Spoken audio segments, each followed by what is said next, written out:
Friends today are doing ನಾನು ಹೇಳಿದ್ದೆ ನಿಮಗೆ ಟೈಮ್ ಟೇಬಲ್ ಕೊಡ್ತೀನಿ ಅಂತ. ಓಕೆ, 1 ಇಯರ್ ಟೈಮ್ ಟೇಬಲ್ ನಾನು ಇವತ್ತು ಕೊಡಕ್ಕೆ ಹೊಂಟಿದ್ದೀನಿ ನಿಮಗೆ.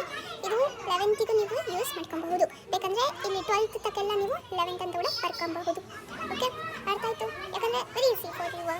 ಓಕೆ, ನೋಡಿರಿ, ಇದೆಲ್ಲ ನೀವು ಮಾಡ್ತೀನಿ ಅಂದ್ರೇ ಇದನ್ನು ನೀವು ನೋಡಬೇಕಾಗುತ್ತೆ.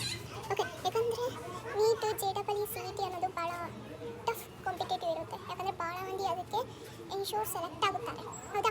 ಅದಕ್ಕೆ ನೀವೇನು ಮಾಡಬೇಕು, ಫುಲ್ ಪ್ರಿಪೇರ್ ಆ್ಯಂಡ್ ಚಾಲೆಂಜನ್ನು ನೀವು ಇವಾಗಿನೇ ಎಕ್ಸೆಪ್ಟ್ ಮಾಡಬೇಕಾಗುತ್ತೆ. ಓಕೆ, ನಿಮಗೆ ಅಪ್ರಾಕ್ಸಿಮೇಟ್ಲಿ 9 ಮಂತ್ಸ್ ಇದೆ ಅನ್ಕೋರಿ for any JEE NEET CET also. Okay, 1 year time table ಏನು ಮಾಡಬೇಕು ಇದನ್ನು ನೋಡಿರಿ. ಮಂಡೇ ಎಲ್ಲ ನೀವೇನು ಮಾಡಬೇಕು, ಮಂಡೇ ಟು ಫ್ರೈಡೇ 12th. ನೀವು 12th ಆಗಿದ್ದರೆ 11th ಆಗಿದ್ದರೆ ಏನು ಮಾಡಿರಿ, ಫುಲ್ 11th ಮಾಡಿರಿ. If you have 12th 11th ಏನು ಓದಿಲ್ಲ ಅಂದರೆ ಮಂಡೇ ಟು ಫ್ರೈಡೇ ಏನು ಮಾಡಬೇಕು, ನೀವು 12th ಮಾಡಬೇಕು. ಸ್ಯಾಟರ್ಡೇ ಆ್ಯಂಡ್ ಸಂಡೇ ಮಾಡಬೇಕು, 11th ಮಾಡಬೇಕು. ಅರ್ಥ ಆಯಿತು? ಏನು, Monday Tuesday Wednesday Thursday Friday 12th, Saturday Sunday 11th. Okay, ನಾ ಮಂಡೇ ಇವಾಗ ನೋಡಿರಿ 9 ಮಟ, ರಾತ್ರಿ 9 ಮಟ ಎಲ್ಲ ನಿಮಗೆ ಏನಾಗಿದೆ, ಫುಲ್ ಕಾಲೇಜು ಒಂದೊಂದು ಸತಿ ಸ್ಟಡಿ ಅವರ್ಸ್ ಇರುತ್ತೆ ಕಾಲೇಜವರಿಗೆ. ಮತ್ತು ಫ್ರೆಶ್ ಅಪ್ ಆಗಿ ಬಂದು ಎಲ್ಲ ಆಗೋಷ್ಟಕ್ಕೆ 9 ಆಗುತ್ತೆ ಅನ್ಕೋರಿ. 9 ಕುಂದ್ರದು, ಇನ್ನು ಟಿ ವಿ ಕೂಡ ನೋಡ್ಬೋದು ಇದ್ರ ಒಳಗೆ 1 ಅವರ್ ನೋಡ್ರಿ ಸಾಕು. ಓಕೆ, 9 ಕುಂದ್ರಿ ಆ್ಯಂಡ್ 12 ಮಕ್ಕೊಂದು 6ಗೆ ತರಬೇಕು. This is very challenge. Okay, 6 ಆಮೇಲೆ ರೂಟೀನ್, ಡೈಲಿ ರೂಟೀನ್ ಇರುತ್ತೆ, ಎಕ್ಸಸೈಸ್ ದಟ್ ಆಲ್. ಓಕೆ, ಏನು 9 to 12 ಈಸ್ ಯುವರ್ ಚಾಲೆಂಜ್. ಏನು ಮಾಡಬೇಕು, 9 to 12 3 ಸಬ್ಜೆಕ್ಟ್ ಓದಬೇಕು, ದಿನಾಲು 3 ಸಬ್ಜೆಕ್ಟ್. ಓಕೆ, 12th ಇಂದು 1 ಕೆಮಿಸ್ಟ್ರಿಗೆ 1 hour chemistry, 1 hour physics, 1 hour bio, ಇದನ್ನು 1 ಅವರ್ ಮ್ಯಾಥ್ಸಿಗೂ ನೀವು ಇಟ್ಕೊಬಹುದು. ನೆಕ್ಸ್ಟ್ ಟ್ಯೂಸ್ಡೇ ಸೇಮ್ ಅದೇ ಫಾಲೋ ಮಾಡಬೇಕು. ಇದನ್ನು ನೀವು 12 ಇಲ್ಲಾಂದರೆ 1 ಹಾಕ್ಬೋದು, ಬಿಕಾಸ್ ಮ್ಯಾಥ್ಸು ಇರುತ್ತೆಗೋಸ್ಕರ. ನಾನಿಲ್ಲಿ ಚೇಂಜ್ ಮಾಡಕ್ಕೆ 1 o'clock ಚೇಂಜ್ ಮಾಡಕ್ಕೆ ನೀವೇನು 7 o'clock ಎದ್ದಾಗಬೇಕಾಗುತ್ತೆ. ಓಕೆ, ಅರ್ಥ ಆಯಿತು? 9 to 1 ಓದಬೇಕು. ಏನು ಎಲ್ಲ 4 ಸಬ್ಜೆಕ್ಟ್ ಇಲ್ಲಿ ನೀವು ಕವರ್ ಮಾಡಬಹುದು. 1 hour to maths also. Maths NEET ಅವರಾದರೆ ಮ್ಯಾಥ್ಸ್ ನೆಗ್ಲೆಕ್ಟ್ ಮಾಡಬೇಡ್ರಿ, ಯಾಕಂದರೆ physics chemistry very important maths. Okay, ಭಾಳ ಅಂದರೆ ನಿಮ್ಗೆ ಮ್ಯಾಥ್ಸ್ ಅವಾಗೆ ಬೇಕಾಗಿರುತ್ತೆ. JEE ಅವರಿಗೆ ಈಸಿ ಆಗಿರುತ್ತೆ ಮ್ಯಾಥ್ಸ್, ಬೇಕಾಗಿರೋದು ನಿಮಗೆ. Okay, next Tuesday same time table, Wednesday also, Thursday Friday ಮಟ್ಟ ಫುಲ್ ಸೇಮ್. ಓಕೆ, ನಾವು ಸ್ಯಾಟರ್ಡೇ ಬಂದರೆ ಸ್ಯಾಟರ್ಡೇ 6ಗೆ ಹಾಕ್ರಿ, ಬೆಳಿಗ್ಗೆ 6ಗೆ ಅಲ್ಲ, ಬೆಳಿಗ್ಗೆ 6ಗೆ ಅಲ್ಲ, ಇದು ಸ್ಯಾಟರ್ಡೇ ಸಾಯಂಕಾಲ.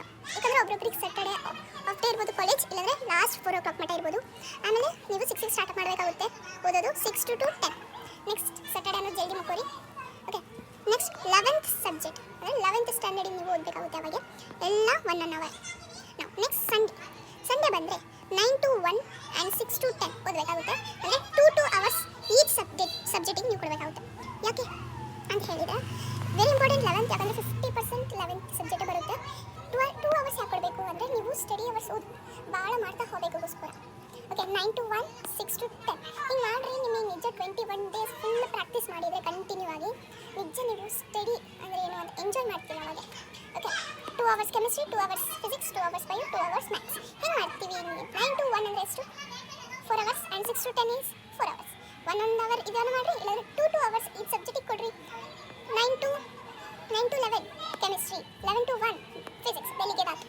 ನೆಕ್ಸ್ಟ್ ಸಾಯಂಕಾಲ 6 to 8 ಬಯೋ, 8 to 10 ಮ್ಯಾಥ್ಸ್ ಹಿಂಗನ ಮಾಡ್ಬೋದು. ಇಲ್ಲಾಂದರೆ 1 hour ಇವೆಲ್ಲ ಓದಿ ಮತ್ತೆ ಸಾಯಂಕಾಲ ಮತ್ತೆ ರಿವೈಸ್ ನೀವು ಮಾಡ್ಬೋದು. ಎಲ್ಲ 1 hour 1 hour ಓದಿದ್ರೆ ಒಳ್ಳೆಯದು, ಯಾಕಂದರೆ ಭಾಳ 2 hours ಒಂದೇ ಸಬ್ಜೆಕ್ಟ್ ಮೇಲೆ ಕಾನ್ಸಂಟ್ರೇಷನ್ ಮಾಡೋಕ್ಕಾಗಲ್ಲ.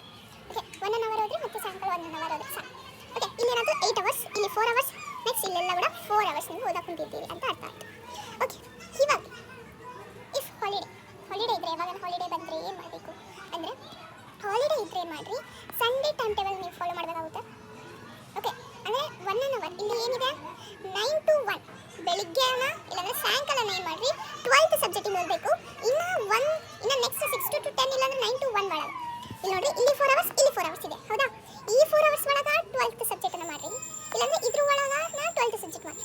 ಒಂದರ 12th ಸಬ್ಜೆಕ್ಟ್ ಮಾಡಬೇಕು, ಇನ್ನೊಂದ್ರ ಒಳಗೆ ಏನು ಮಾಡಬೇಕು 11th ಸಬ್ಜೆಕ್ಟ್ ಮಾಡಬೇಕು.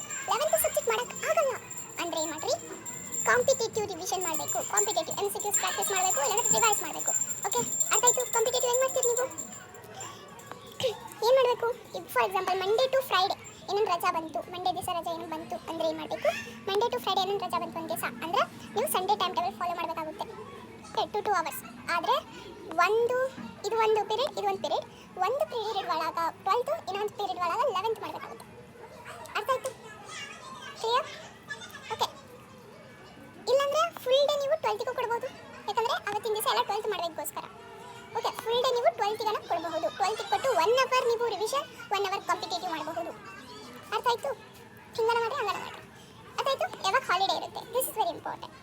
ಆಮೇಲೆ ಇದ್ರ ಮಧ್ಯೆ ಒಳಗೇನು 1, 9 ಇಲ್ಲಿ ನೋಡಿರಿ 6 to 8 ಮಟ ನಿಮಗೆ ರಜೆ ಇದು ಇರುತ್ತೆ. ಮತ್ತು 1 to 5 ಮಟ ಏನಿರುತ್ತೆ ನಿಮಗೆ ರೆಸ್ಟ್ ಇರುತ್ತೆ.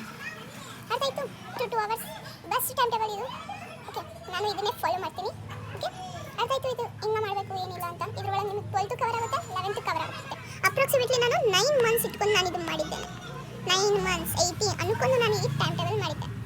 ವೆರಿ ಬೆಸ್ಟ್ ಟೈಮ್ ಟೇಬಲ್ ಇದು. ಓಕೆ, ನಾನು ಮಾಡೀನಿ ಅಂತ ಬೆಸ್ಟ್ ಟೈಮ್ ಟೇಬಲ್ ನಿಮಗೆ ಬೇಕಂದ್ರೆ ಅನಿಸಿದ್ರೆ. Okay, thanks for watching, take care and bye.